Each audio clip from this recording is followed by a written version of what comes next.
ముందు అందరూ చేతులు ముందుకు చాపండి అమ్మా. కుడి చేయాలి ముందుకు చాపండి. మన శ్రీనివాసరాజు గారు ప్రతిజ్ఞ చెప్తారు. సార్తో పాటు ఏకీభవించి మీరు ఆ ప్రతిజ్ఞ చెప్పవలసిందిగా కోరుచున్నాం.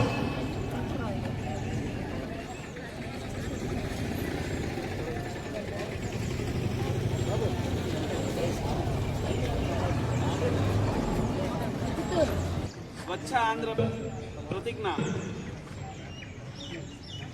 నేను నా పరిసరాల పరిశుభ్రత కొరకు ప్రతిరోజు కొంత సమయం కేటాయిస్తానని నా వంతు కృషిగా స్వచ్ఛత కార్యక్రమాల కొరకు శ్రమదానం చేసి పరిశుభ్ర ఆంధ్రప్రదేశ్ సాధించే సంకల్పానికి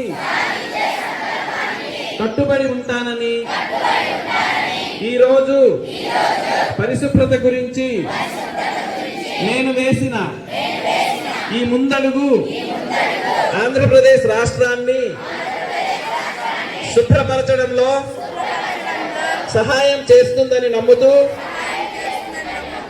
ఈ రోజు నుండి